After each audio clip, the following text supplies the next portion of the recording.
Blindeca, expertos en blindaje, presenta la entrevista en línea con William Meléndez.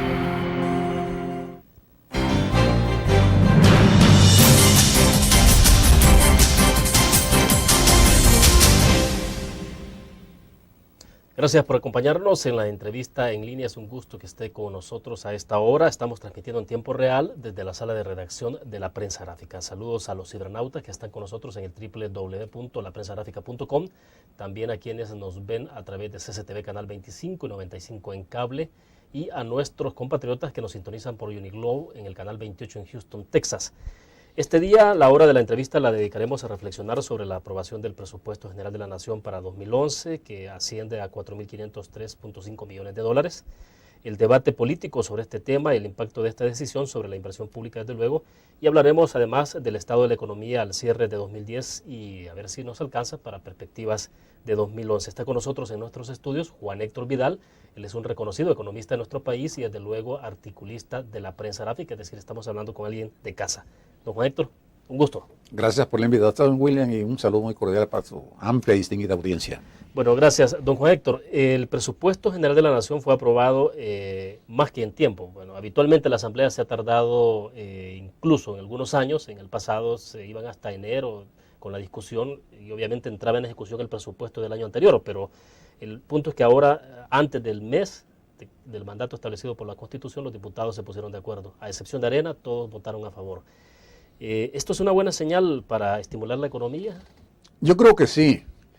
Es una buena señal, no solo en el sentido de que están prácticamente a disposición, no garantizados totalmente, fondos por esa cifra que usted mencionaba, pero sin duda,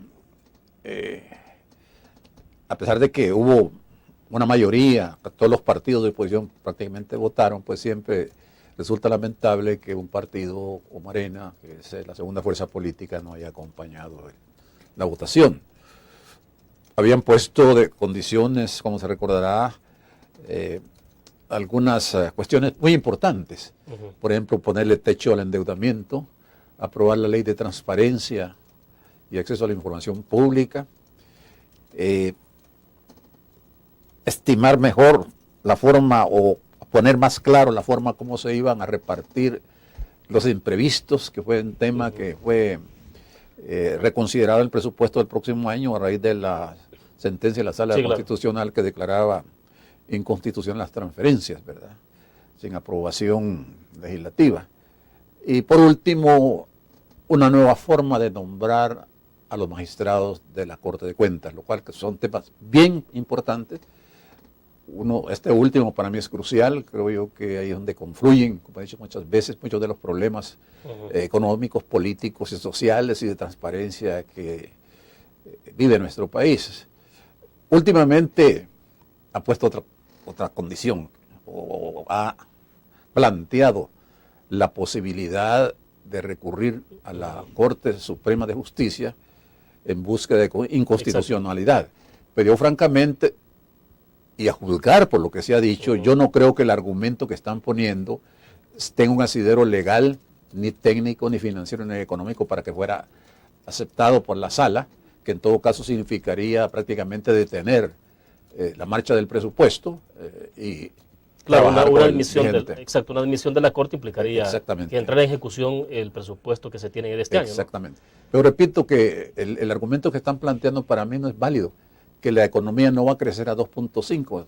De todos modos es una cifra o un incremento muy bajo. Centroamérica va a crecer un promedio de 4%, pero así como puede crecer 2.5, puede crecer 3, ojalá que creciéramos 4, pues.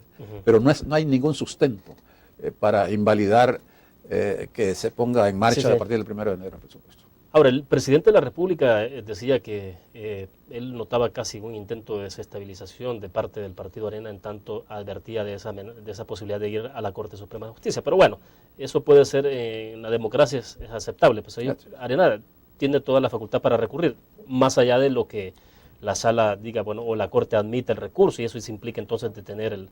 Pero digo, es al final un procedimiento normal, ¿no? O sea, tampoco habría que asustarse quizás. No creo que sea para alarmarse. Lo que pasa, William, que en esta transición que estamos viviendo, la situación económica tan complicada por la que está atravesando el país desde hace 15 años, no es de esta administración, la delincuencia desbordada, con gran incidencia del crimen organizado. Veía los últimos hallazgos de FUSADES que señalan que la pobreza ha aumentado, es decir, los hogares que han caído en pobreza a raíz de la crisis financiera y económica mundial, pues han significado un retroceso en los avances que se habían logrado, principalmente en los 90. Entonces, dentro de este marco de miríada de problemas, yo creo que es bueno que los políticos hagan un intento de revalorizar el papel que juegan en una sociedad democrática como la nuestra, que a veces da algunos pasos o se dan algunos altibajos, digamos, pero que en el fondo vamos caminando, pero lo importante sería una mayor comprensión de los compromisos que debemos de asumir todos los sectores, las personas, el individual, para ver cómo sacamos adelante nuestro país. Bueno, hacemos en este momento nuestra primera pausa comercial. Volvemos.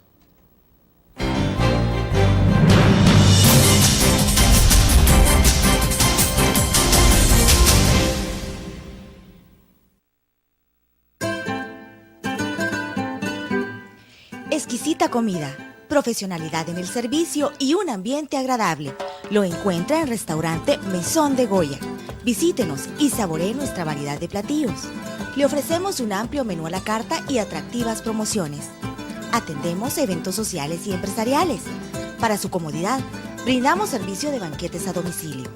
Restaurante Mesón de Goya. Todos los días salimos. Salimos a dar lo mejor de nosotros. Salimos a dejar el corazón en el trabajo. Cuando hay adversidad, salimos. Cuando no sale el sol, salimos. Así somos los salvadoreños. Ponemos el alma en todo lo que hacemos. Y esta vez también saldremos. Porque saliendo a trabajar es que se sale adelante.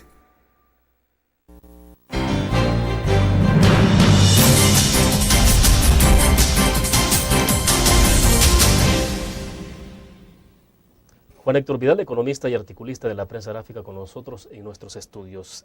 Juan Héctor, bueno, se dice entonces que alrededor de la aprobación del presupuesto, más allá de todos esos escollos que se han generado, pues sí que quizás estará por verse qué ocurre. Obviamente la gente del FMLN que votó a favor del presupuesto dicen que lo importante de esto es que se está garantizando la inversión pública y que Lorena Peña me dijo en este espacio que es un buen paso que están dando ellos y diciendo, bueno, la inversión pública está ahí. Hay que esperar cuál es el paso que van a dar los privados. Pero hablemos de la inversión pública. ¿Qué significa esto? ¿El presupuesto efectivamente va a garantizar eso? Hay un buen esfuerzo. En palabras del presidente, son 1.200 millones los que está planteado en el presupuesto ya votado. Me parece que es una cifra importante dentro de las penurias que está pasando el fisco salvadoreño y que creo yo que es un elemento que puede contribuir a activar ciertos sectores de la economía, aunque el componente para el desarrollo económico es relativamente reducido, pero el componente social, que es tan importante en las épocas que estamos viviendo, creo yo que va a hacer llegar elementos importantes en los sectores, especialmente de salud, de educación. Está planteado para mí el programa más emblemático en términos de creación de empleo y de facilitación de vivienda, que es Techo para Todos. Y el presidente últimamente ha hecho énfasis y ya está presionando para llevar a feliz término ese proyecto de 25.000 viviendas. Ojalá que se dé, porque usted sabe que la industria de la construcción, además de dotar de techo a la gente de bajos recursos, vivienda de interés social en todo caso, pues genera empleo inmediato y tiene un efecto multiplicador muy importante en el resto de la economía. Así es que había que ver los proyectos ya detallados, verá, pero indudablemente el de vivienda aparece ahí, el de desarrollo económico aparece ahí, y naturalmente todo lo que se haga en los sectores que había mencionado, pues es una buena noticia, porque la crisis ha pegado mucho, y es muy duradera, el deterioro de la calidad de vida de amplios sectores de la población es bastante considerable, y bueno, pues es lo que se puede hacer, está dentro de las posibilidades que tiene el gobierno de la República. No sabemos si detrás de eso pueden haber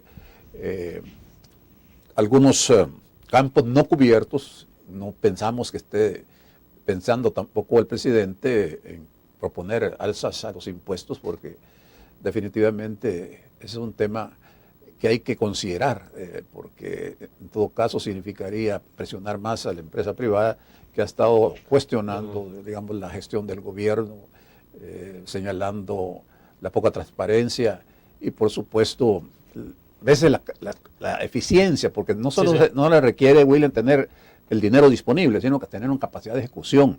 Bueno, algo que le cuestionaban al gobierno en este año de administración de presupuestos justamente era la capacidad de ejecución que había habido, porque se hablaba de que, bueno, que la ejecución andaba cerca del 80% en términos generales, aunque yo debo entender que hay algunos ministerios que estaban por debajo del 80% de ejecución presupuestaria. Sí, por ejemplo, el Ministerio de Medio Ambiente, que el presupuesto es pequeño, pero ya ha debido transferir recursos de programas a otros a raíz de la emergencia, pero tienen un nivel de ejecución bien bajo.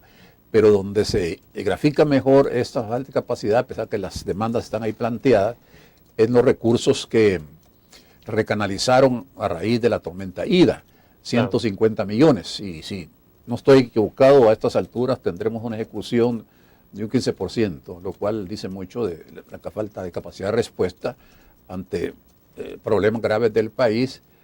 Y sin duda, a veces los recursos de contrapartida faltan, aunque esté un préstamo garantizando, digamos, la asignación de recursos. Si no hay recursos de contrapartida, entonces también se entorpece. Ahora, no es casual que el presidente de la República haya llamado a sus ministros a decir, bueno, hoy ejecuten ese, casi les dijo, bueno, sean más eficientes.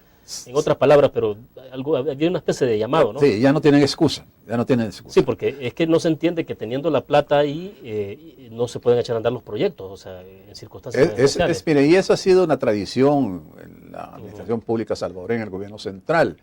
Yo hacía una comparación un día de estos, cómo existen grandes diferencias en cómo la empresa privada ejecuta proyectos. Si ponía el caso emblemático para mí, por ejemplo, el de Torre Futura. Me está diciendo uno de los empresarios más importantes que está Grupo Agrisal, un día de estos, que hubo un día nada más de desfase, William, entre lo que había anunciado 2 años antes y la inauguración de la torre, que fue el 1 de diciembre del año pasado. Un día se atrasaron en lo que habían anticipado 2 años antes. La Plaza Futura, la Plaza Mundo también igual. Es decir, los privados son casi exactos en esto, porque detrás de ellos está el costo del dinero. No se pueden dar el lujo de desfasar los proyectos por falta de eficacia. Entonces, ese es un tema que hay que señalar, recurrente. Ha sido una traba permanente para que el gobierno cumpla con los propios objetivos que se traza a través de la gestión presupuestaria. Esperamos que con ese llamado del presidente pues se ponga a andar la maquinita, se ponga a caminar eficientemente, porque eso también da pautas también, inclusive para recursos que recibe el país de países amigos en términos de donaciones, ¿no? Y por supuesto, en los programas financiados con organismos internacionales tenemos que ser también eficaces. Mire el problema que tenemos con la Diego de Holguín. ¿Cómo se incrementan los costos? La reconstrucción de la red hospitalaria, William, dañada por los terremotos del 2001. Hasta ahora están inaugurando todavía hospitales. Y cada día que pase van subiendo el costo de los materiales. Definitivamente. Ahí es un tema para largo para discutir. Vamos a hacer otra pequeña pausa, regresamos.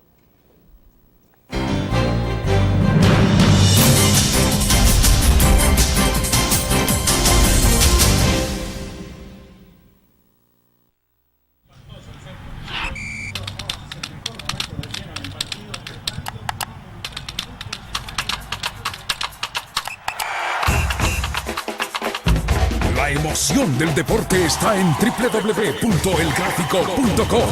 Ingresa al nuevo escenario deportivo y descubrí toda la pasión del deporte. Fotos, videos, fichas y resultados de las mejores ligas del mundo. Elgráfico.com. Conectados por deporte. Learn. La revista más innovadora y moderna de todos los tiempos. Única en su estilo, creativa. Un espacio exclusivo y reservado de entretenimiento y diversión, llevada al máximo. Blur. Time Out, Movie, lo mejor de la cartelera. Art. Shopping, la guía de la moda. Go. Viajes cortos fuera de la ciudad. Blur.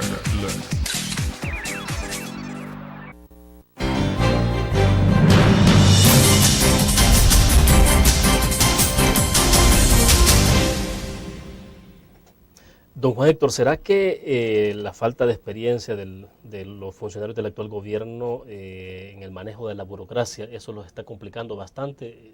Porque es el conocimiento de la burocracia también, al final la gente que trabaja con gobierno se especializa, conoce los trámites, el establecimiento de la ley, la CAP, luego Corte de Cuentas, Ministerio de Hacienda, todos los procedimientos que son claves.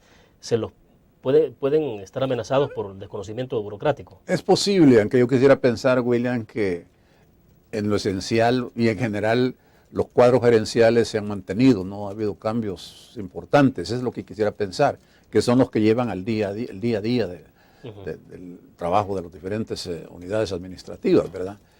Pero el papeleo que implica aquella aprensión que siempre tienen los tomadores de decisiones, porque la Corte de Cuentas siempre está pendiente y la CAP también ha sido señalada y yo creo que hay mucha razón en este caso de la dilación que implica cumplir con todos los requisitos de la CAP. Hoy está el proceso de revisión, pero hay que siempre cuidar la transparencia, que es esencial, ¿verdad? No por agilizar los trámites vayamos nosotros a abrir portillos para que se desvíen más recursos escasos por lo demás, ¿verdad? Así que, pero es todo el andamiaje del Estado, las leyes, la Corte de Cuentas, la infinidad de pasos que hay que dar.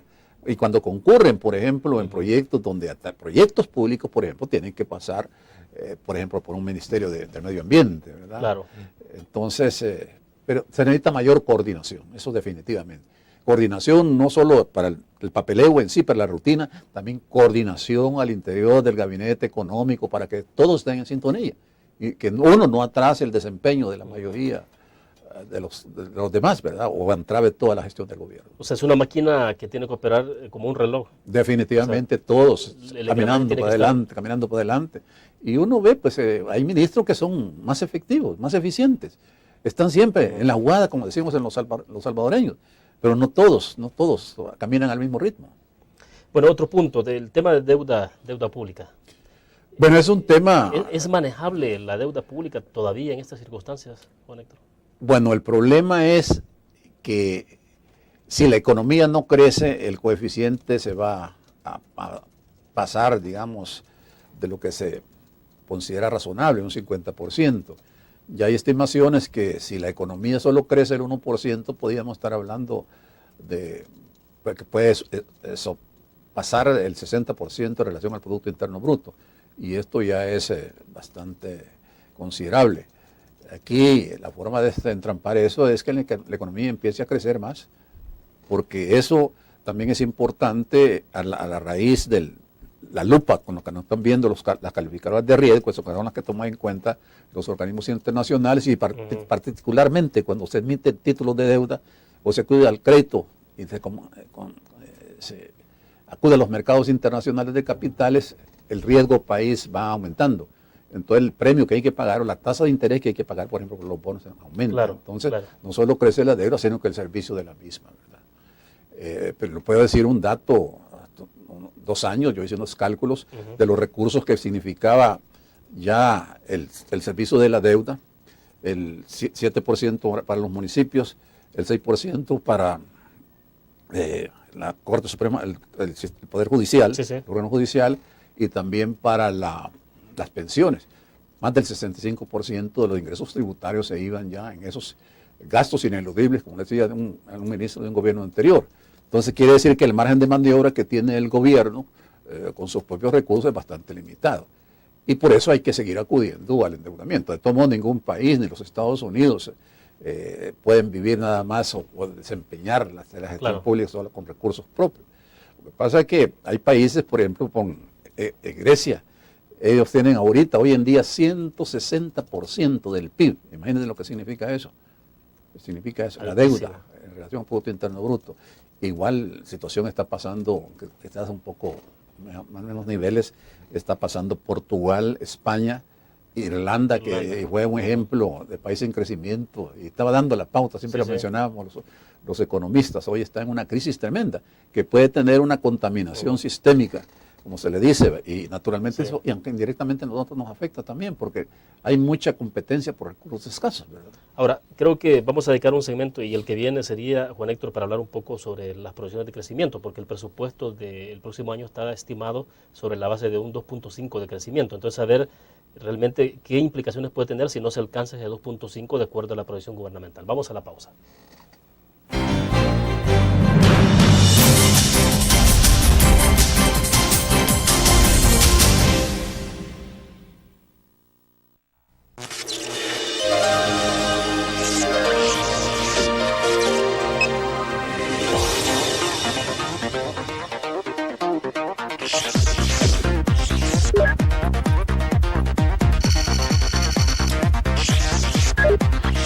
Estimulamos tus sentidos para que leas, veas, escuches e interactúes con la verdad. LPG Multimedia.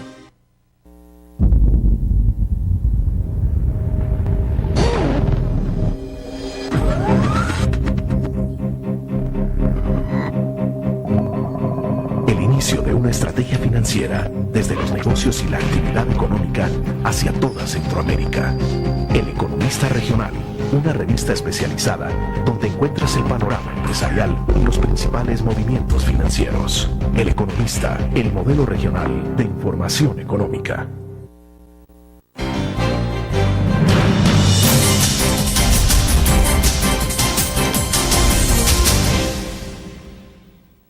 Bueno, le decía entonces sobre el tema de proyección de presupuestos para el próximo año, proyección de crecimiento del PIB, Juan Héctor, 2.5.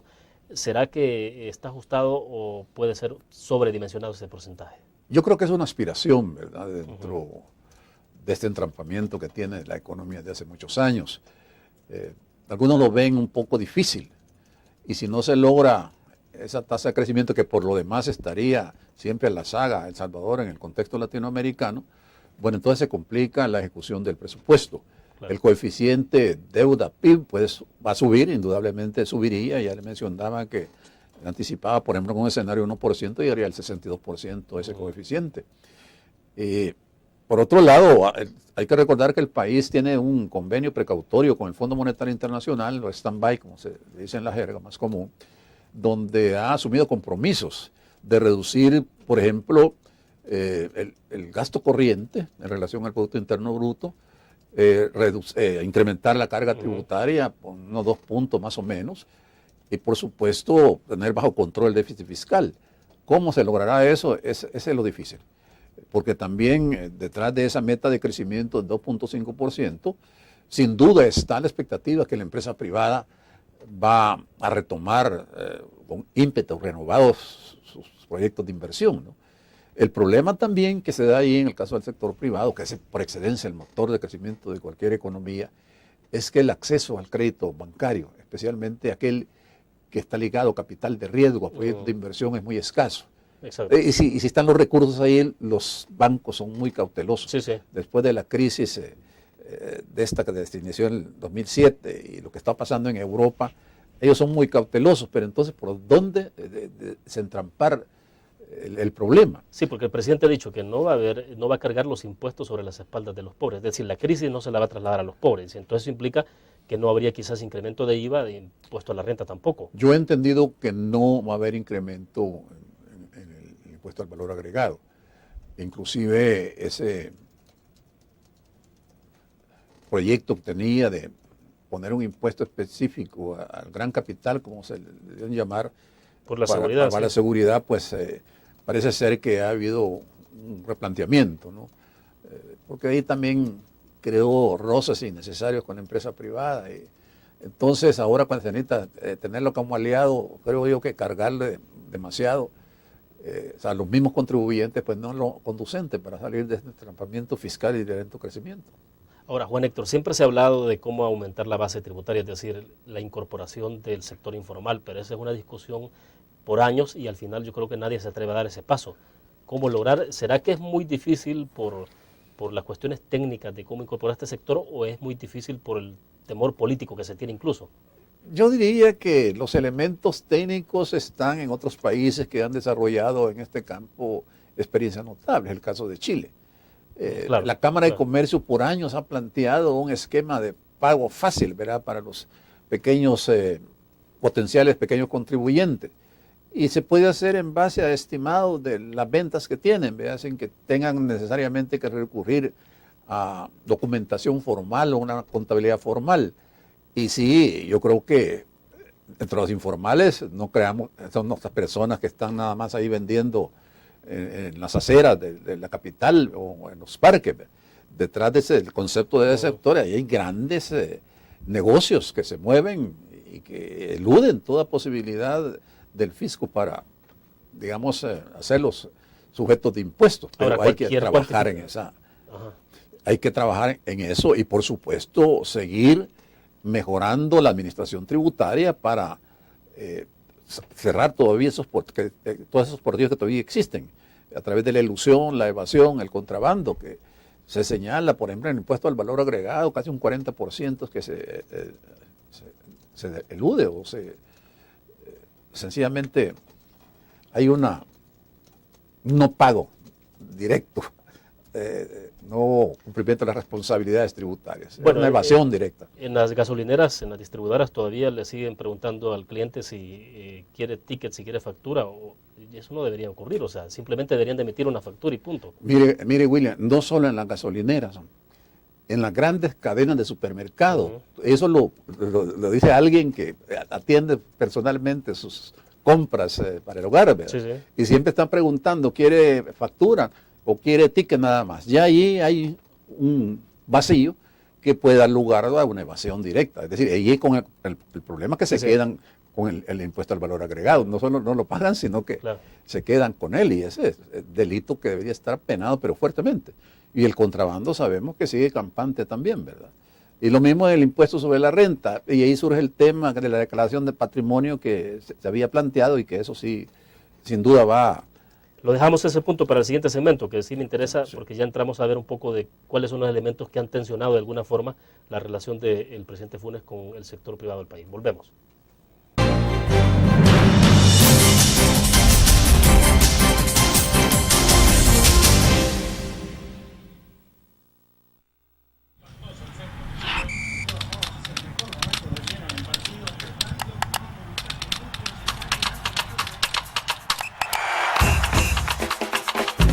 La emoción del deporte está en www.elgráfico.com.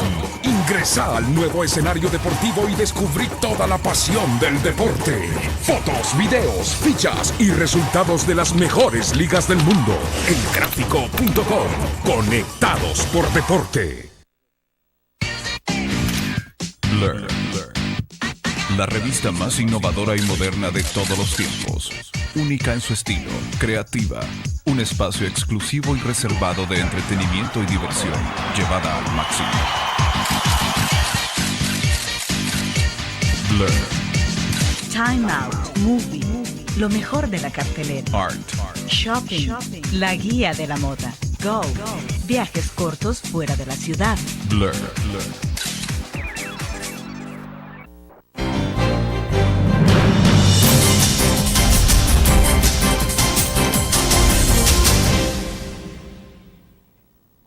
Bueno, Juan Héctor, entonces este punto, que eso nos lleva ya a hacer un análisis sobre el tensionamiento que ha habido entre el sector privado y el presidente Funes, y que tiene que ver, en el caso particular de ese impuesto, los aumentos, el patrimonio, ¿cómo se abordó eso finalmente? La declaración del impuesto patrimonio. Declaración, exacto. Bueno, recordemos que fue una propuesta, si no recuerdo mal, del Partido Demócrata Cristiano, y esto fue, por supuesto, avalada por casi toda la oposición, si no recuerdo mal. Los argumentos que ponía el sector empresarial es que abriría las puertas para se suscitaran eventos delictivos contra los empresarios, contra quienes declaran su patrimonio, ¿verdad? Y como para decirlo con toda franqueza, por lo menos yo vi el formulario original. Francamente ahí entraban detalles como los cuadros que usted había comprado, si tenía joyas y cosas así que menaje, es decir, sus equipos de sonido, televisión y todas esas cosas. Entiendo yo que ese formulario se ha simplificado más y todo eso que aparecía ahí como muy detallista, creo que sirvió para respaldar también el veto del presidente, ¿verdad? Pero sí fue un elemento, digamos, de discusiones en algunos lugares. Pero también eventualmente los voceros más representativos de la empresa privada, estoy hablando del presidente y el vicepresidente de ANEP, eventualmente dijeron, bueno, es una decisión del presidente y nosotros lo que vamos a hacer es acatarla. No nos gusta, pero bueno, podemos vivir con ella. Lo otro que creó un poco de tensión fue ese anuncio que había hecho de que penalizar el Gran Capital nuevamente para ayudar al fisco, un impuesto específico que sirviera para combatir la delincuencia, ¿no? Pero eso, repito, como que ha pasado a un segundo plano, también está en reconsideración. De ahí hay otros temas, el pacto fiscal, que también ha creado controversias, pero eso se está discutiendo o se va a introducir ya para discusión, según supimos uno de estos días, en el Consejo Económico y Social. Creo que eso es va a dar una buena señal, o va a dar señales sobre cómo va a ser en el futuro la relación empresa privada-gobierno, en el entendido de que estamos claros de que estamos frente a una problemática que no se encuentra muy fácilmente la forma de desentramparlo, ¿verdad? Hablábamos de la importancia de la inversión privada, las señales claras, y los empresarios también lo han dicho. No es tanto la actitud del presidente de la República, cuanto de la línea dura, esos planteamientos, esos enjuiciamientos, esas ideas de la dirigencia ortodoxa que hacen temer a veces a los empresarios. ¿Usted cree que eso es real? ¿Es inquietud que muestran en un momento determinados sectores privados en el país sobre el planteamiento del FMLN? Por supuesto. Socialismo siglo XXI, Cuba, Chávez. Eso de volver al régimen monetario anterior, de dolarizar la economía, eso salió en boca de altos dirigentes del Frente. Bueno, pero hubo funcionarios de la administración del presidente Funes que también lo dijeron, ¿no? Mire, no estoy tan seguro. Lo que pasa es que analistas pusieron en boca de funcionarios públicos eso. A mí me consta, por ejemplo, hemos compartido con el doctor Carlos Acevedo, presidente del Banco Central, foros abiertos y un poco cerrados, y cuando hemos tocado el tema, él dice que no le gusta. A mí tampoco me gusta la dolarización, pero no es fácil revertirla. Los costos políticos son muy grandes. Además que no es fácil pasar el escrutinio, digamos, de un Departamento del Tesoro de los Estados Unidos. Nos guste o no, podríamos asumir que es una decisión soberana, pero en estos temas, y en la medida en que nosotros acudimos mucho a la ayuda de organismos internacionales, sí, claro, tampoco les gusta. Estoy seguro que el Fondo Monetario Internacional, Banco Mundial y el BID nunca estuvieron de acuerdo con la dolarización. Lo que pasa es que funcionarios de tercera categoría lo venían a plantear, acompañados por supuesto con los propulsores de la idea. Pero revertir la medida es muy complicada. Bueno, pero esa discusión de desdolarizar, debo entender que se aplacó una vez que el presidente dijo, eso no va, no está en las prioridades, entonces como que le puso un punto y final a esa discusión, hoy por hoy. Yo creo que sí, y fue muy contundente. Creo que manda un mensaje de tranquilidad, ¿verdad? Porque, repito, para mí la dolarización ha resultado más que una ayuda, un problema para la economía del país, pero está ahí. Habría que ver cómo realmente podemos convivir con el sistema monetario, elevando fundamentalmente la productividad global del país. Esa es la única salida. Bueno, perfecto. Una nueva pausa. Regresamos.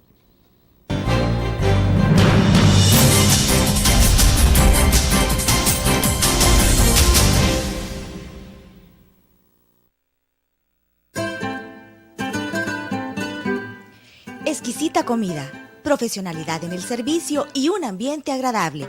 Lo encuentra en Restaurante Mesón de Goya. Visítenos y saboree nuestra variedad de platillos. Le ofrecemos un amplio menú a la carta y atractivas promociones. Atendemos eventos sociales y empresariales.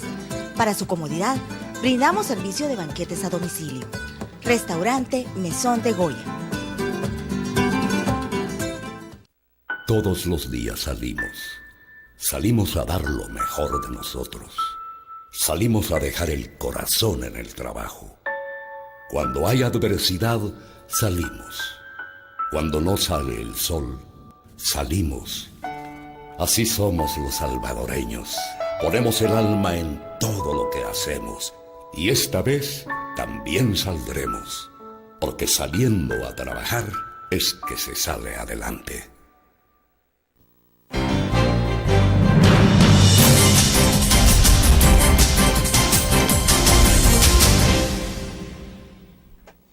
Juan Héctor, evidentemente nadie cuenta con una bola de cristal para decir qué es lo que va a ocurrir concretamente el próximo año, pero previendo un poco, digamos, ya ha habido un poco de tensionamiento por los temas que usted ya abordaba en segmentos pasados entre el sector empresarial, el gobierno. Ahora se agrega otro elemento para 2011 y es la cuestión política. Muchos dicen 2011 será preelectoral, pero bueno, casi es electoral en este país. O sea, de enero en adelante ya quizás estaremos en otra dimensión. O sea, la tensión esta electoral va a ser un ingrediente, me parece, poco adecuado para las relaciones mismas que se puedan dar.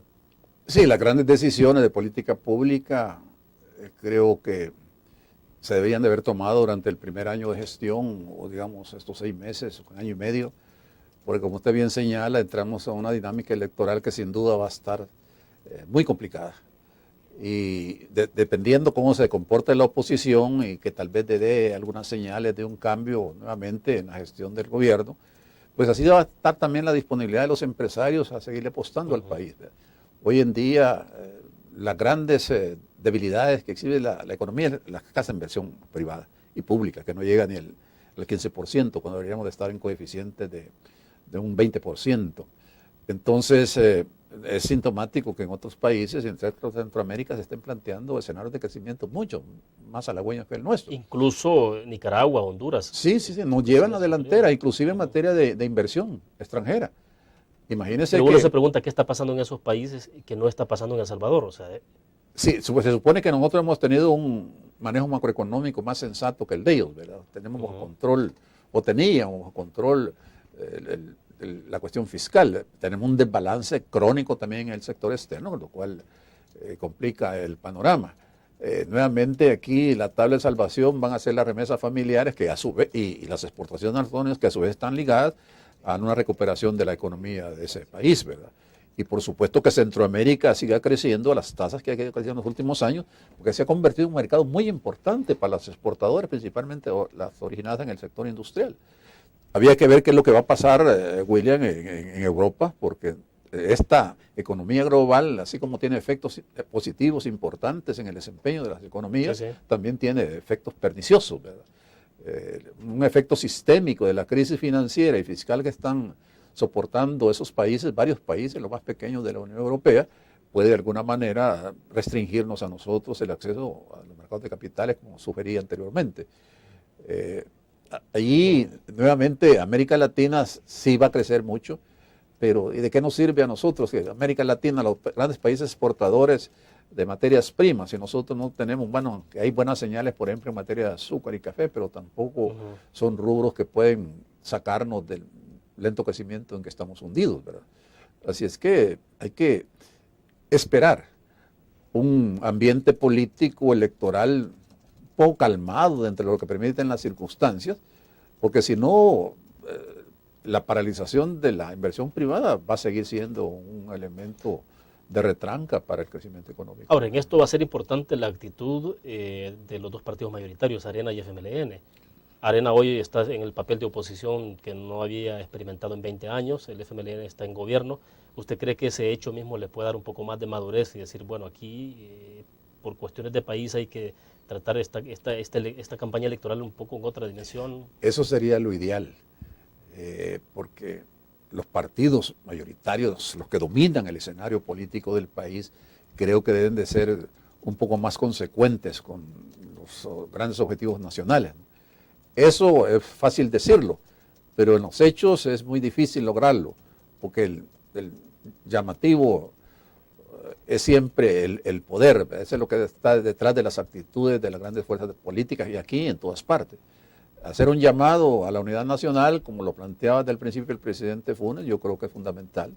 Nosotros, algunos analistas, siempre nos inclinamos y estamos haciendo llamados constantemente para que tratemos de impulsar iniciativas con visión de país. Y bueno, pero nosotros como formadores de opinión no podemos tampoco incidir en las grandes decisiones, ¿verdad? Pero por lo menos dejar planteada la necesidad de que hayan un mayor esfuerzo y una mayor voluntad para trabajar con visión compartida. Bien, hacemos una pequeña pausa.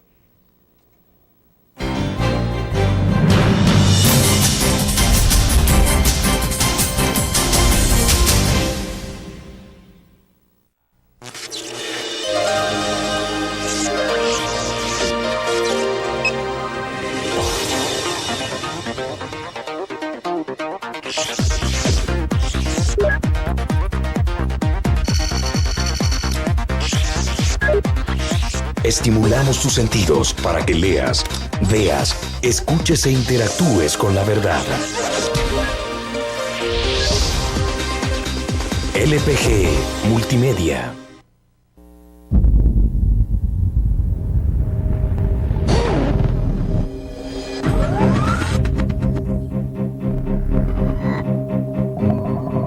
El inicio de una estrategia financiera desde los negocios y la actividad económica hacia toda Centroamérica.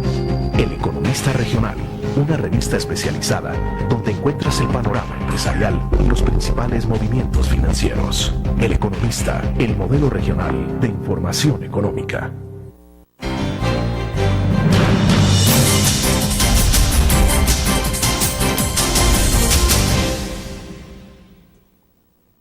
Bueno, políticamente hablando, para los partidos tampoco es fácil lo que viene, no solo por lo que implicará la campaña electoral esta, sino por las experiencias. Y usted me decía en el breve corte, Juan Héctor, lo que ha ocurrido, por ejemplo, en Estados Unidos con las elecciones de medio término. O sea, la crisis económica está haciendo mella sobre los gobiernos, sobre los partidos políticos.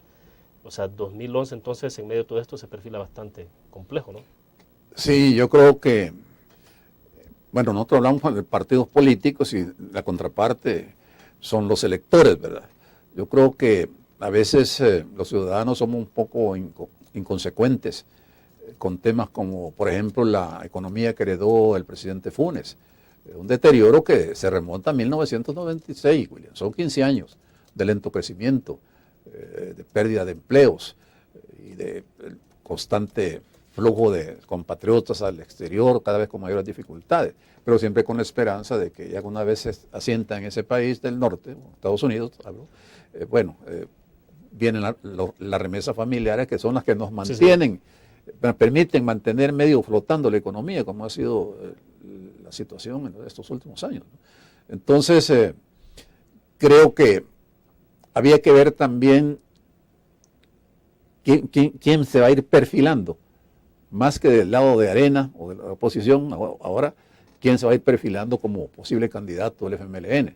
Bueno, Fabio Castillo, ellos han dicho el coordinador, se animó a dar nombre, ¿no? Sí, y ellos han dicho que tiene que ser de hueso duro, ¿no? Tiene que ser de las entrañas del partido que salga. Eso, por supuesto, va a crear también muchas expectativas y no van a ser necesariamente positivas, no solo en la oposición, sino también en el electorado, que es fundamentalmente conservador. El elector salvadoreño es fundamentalmente conservador. Y si en esta ocasión ganó el FMLN, fue fundamentalmente por la figura del presidente Funes, ¿no? De don Mauricio Funes. Ahora, el doctor Fabio Castillo ve, por ejemplo, dio los nombres de potenciales candidatos presidenciables, ¿no? Pero su favorito obviamente es Hugo Martínez, el actual canciller. Aún dentro de las entrañas del FMLN hay figuras de figuras. Ah, sí, por supuesto que el canciller se perfila como un candidato y también tiene el reconocimiento de que es una persona moderada. También está sería mucho más potable. Sí, claro que sí. De diferentes sectores. Claro que sí, lo mismo se ha hablado de Óscar Ortiz, ¿verdad? Pero uno no sabemos si él todavía podía aspirar en la medida que se ha alejado un poco, ya no está en las estructuras formales del partido. Sí, sí. Entonces, los otros candidatos potenciales, por lo menos lo que mencionaba el doctor Castillo, bueno, algunos sí crean anticuerpos, ¿verdad? Porque han sido muy duros con los empresarios, han sido muy cercanos al presidente Chávez y han sido muy críticos también con las relaciones que mantiene El Salvador con su principal aliado, que son los Estados Unidos. Afortunadamente, yo creo que en todos estos temas que hemos estado hablando anteriormente, tenemos ahí en los Estados Unidos a un amigo que está ayudando mucho al país. Y bueno, esa situación creo que debería de moderar cualquier exceso que se podía plantear con un candidato, digamos, de esa línea dura que se menciona, ¿verdad? ¿A quién se refiere en concreto? Bueno, el coordinador es uno de ellos, ¿verdad? El diputado Reyes es uno de ellos. Más moderado, Roberto Lorenzana. Se ve, dicen los que lo conocen que es más moderado, pero bueno, yo creo que hay una distancia un poco considerable entre los posicionamientos de estos últimos personajes vis-a-vis lo del canciller de la República y de Óscar Ortiz, ¿verdad? Ahora, evidentemente, antes de llegar a 2014 habrá que pasar por 2012. La configuración legislativa y municipal de 2012 será clave para lo que puede ocurrir en 2014. Eso va a ser definitoria, Y ahí vamos a ver los reacomodos, vamos a ver si, por ejemplo, el partido Gana es capaz de movilizar los votos que dicen que tienen garantizados, ¿verdad? Porque ahí puede estar también, a partir de esa elección, que haya un repliegue de los que ahora son parte del partido Gana y pueden volver a las filas de Arena, o se van, digamos. En el pasado el FMLN experimentó esa situación también. Sí, y yo creo que por ese camino van.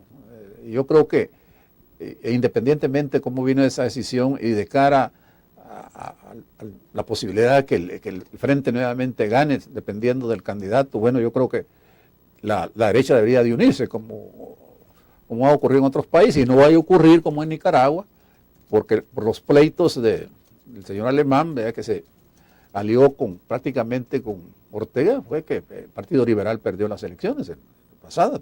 Y hoy tienen los nicaragüenses la amenaza de que nuevamente se lance como candidato, creo que en el 2011 también le toca a Ortega. Exacto. Bueno, vamos a hacer otra pequeña pausa, regresamos con más.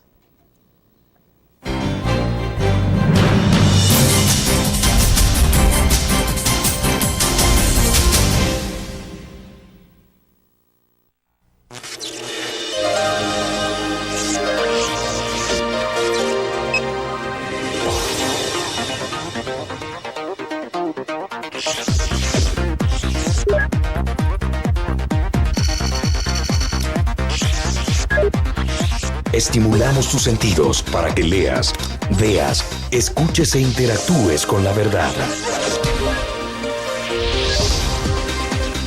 LPG Multimedia.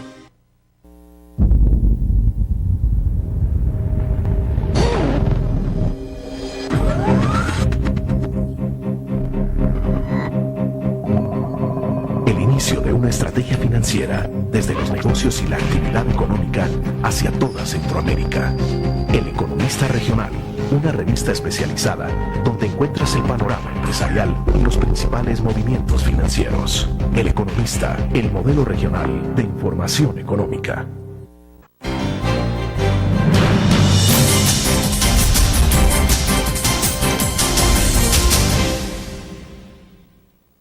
Bueno, hemos hablado del escenario político configurado un poco ya para 2011, Juan Héctor Vidal. ¿Qué puede pasar económicamente hablando para 2011 con todas las variables que ya tenemos este año, al cierre de este año? O sea, prácticamente nos queda un mes. Habrá que ver cómo evolucionan las remesas y todo esto, pero bueno, 2011, ¿cómo se perfila? Es muy difícil advertir por dónde irá esto. Mire, si alcanzamos un crecimiento del 2.5, que no es lo ideal, ya sería un gran paso. Un salto de calidad en lo que hemos tenido. Recordemos que el 2009 decrecimos en 3.5, hoy se tienen dudas si se va a cumplir la meta del 1%, ¿no? Entonces es difícil a partir de ese rezago que muestra la economía dar ese salto, pero sería lo ideal. Yo creo que eso aumentaría las posibilidades de generar más empleo, ojalá empleo de calidad, permitiría al fisco cumplir con sus expectativas de recaudaciones y obviamente le viabilizaría los programas de inversión. Aquí es clave, por supuesto, el papel que juega el gobierno, siempre señalando que, por definición, es un axioma económico, es el único que genera riqueza y puede generar empleo de calidad de la empresa privada. Ahora, pero usted ve al sector privado para el próximo año dando un paso más hacia adelante. Mire, yo creo que va a ser de cautela. De cautela. Sí, hay que recordar que siempre en las elecciones, no tanto en las de diputados y alcaldes, pero en las presidenciales, que va a haber una continuidad. El año siguiente ya vamos a estar en la ruta a las elecciones presidenciales. Yo creo que ese tema, muy bien puesto por usted esa pregunta, pues levanta otras interrogantes, porque no creo que va a estar planteado el escenario como que haya, para que haya, digamos, una inversión masiva de la empresa privada, inclusive inversión extranjera.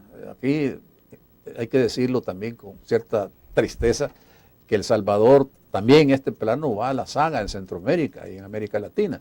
Algo habrá en lo que estamos fallando, que no permite que el país sea un atractivo para inversionistas extranjeros, que son importantes para complementar el ahorro nacional, para apertura de mercados, para incorporar nueva tecnología. Entonces, no es tan fácil vaticinar cambios importantes, positivos, en un escenario político que va a estar signado por la confrontación, las dudas, las incertidumbres sobre el futuro del país. Bueno, los que siempre estamos con optimismo, quisiéramos que la situación fuera diferente, ¿verdad? Pero siendo realista, creo que más bien el escenario va a ser poco conducente a reactivar la economía. Ya si se logra 2.5 sería fantástico. El país tiene capacidad para crecer. Ahora, pero sí se podría lograr acuerdos mínimos, acuerdos básicos entre todas las fuerzas en este país para el próximo año, en medio aún de esta situación, pensando en que obviamente si el barco hace agua, pues se hunde todo el país. Yo creo que sí, y nuevamente en la instancia creo que más adecuada es el Consejo Económico y Social. Al margen del programa que tiene de inversiones públicas el gobierno, hay temas ahí que hay que rescatar y discutir para llegar a formas mínimas de consenso. El tema fiscal es uno de ellos, el tema de la competitividad, el tema del acceso a la información, la transparencia, que son temas en los cuales todos los sectores coinciden, pero al momento de empezar a discutirlos, ahí también empiezan los primeros distanciamientos, ¿no? Pero sería un buen mensaje para la ciudadanía que en esa instancia se crean las condiciones para avanzar en estos grandes temas. En el Consejo Económico y Social usted no ve posibilidades de que pueda hacer aguas, como ocurrió con otros instrumentos en el pasado. No, es que si desaparece o se debilita el Consejo, ya no tenemos otras instancias a que acudir, pues. Yo le puedo decir... Es como un puente natural establecido en este definitivamente, momento. Y yo tengo que lamentar porque esa instancia era parecida a la que se creó en el Foro para la Concertación Económica y Social, que yo creo que si hubiera seguido ese ejercicio estaríamos en una situación totalmente diferente, porque habríamos desarrollado una tolerancia de compromisos, de acuerdos mínimos alrededor de los grandes temas nacionales. Creo que sería un fracaso para el mismo gobierno si no pone todo su empeño en que se mantenga, se fortalezcan el Consejo Económico y Social, porque es una iniciativa importante que ha funcionado en otros países, en Brasil, en España, bueno, todos los países de la Unión Europea, en Perú funciona excelentemente. Entonces, es una forma civilizada de empujar el carro en la dirección deseada, ¿no? Ahora, y es una forma también de quitarle presión a los políticos, porque es la sociedad civil y el gobierno prácticamente el que está reunido ahí, no son los partidos políticos. Ahora, pero eso implica tener un alto nivel de madurez y entender que ahí no se van a imponer ideas o proyectos, sino a discutirlos y tratar de sacar consensos. Pero eso es lo bueno, ¿verdad? Pero una vez se discuten, se analizan los puntos, los grandes temas, hay un mínimo de coincidencia, entonces se viabiliza también la acción política. Por ejemplo, un pacto fiscal, independientemente de qué signifique un pacto fiscal, que no necesariamente son impuestos, ¿verdad? Igual, la ley de transparencia, había otras piezas, por ejemplo, la ley de desarrollo territorial, que es importante también para prevenir que se siga complicando la vulnerabilidad ambiental del país. Y por supuesto hay otros temas que deberían de plantearse, como es el endeudamiento público, ¿no? Y ver cómo los diferentes actores empiezan a mover sus piezas para caminar hacia la recuperación económica, con paso firme, pero no con tasas del 2%, no con 2,5%. Claro. El panorama mundial va a seguir siendo un poco complicado, pero nosotros podemos ir avanzándonos, poniendo de acuerdo en lo esencial para después generar un big push, como se dice en inglés, para que la economía realmente se recupere. Bueno, hacemos la última pausa comercial y volvemos.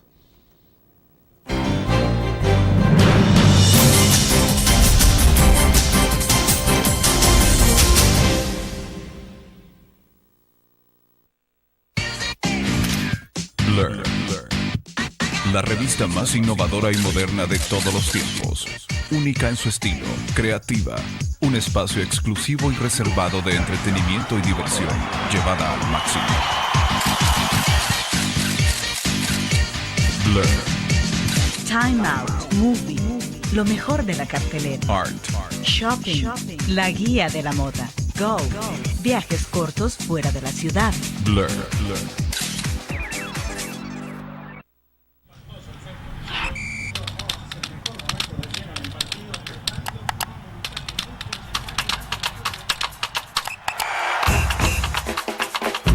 La emoción del deporte está en www.elgráfico.com.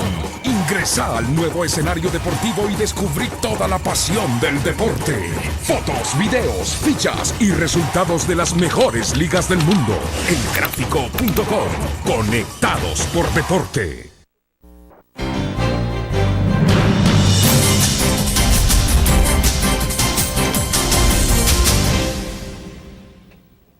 Bien, estamos al cierre de la entrevista en línea. Juan Héctor, entonces, a nadie debe convenir que el Consejo Económico y Social fracase o se estanque, cuando menos.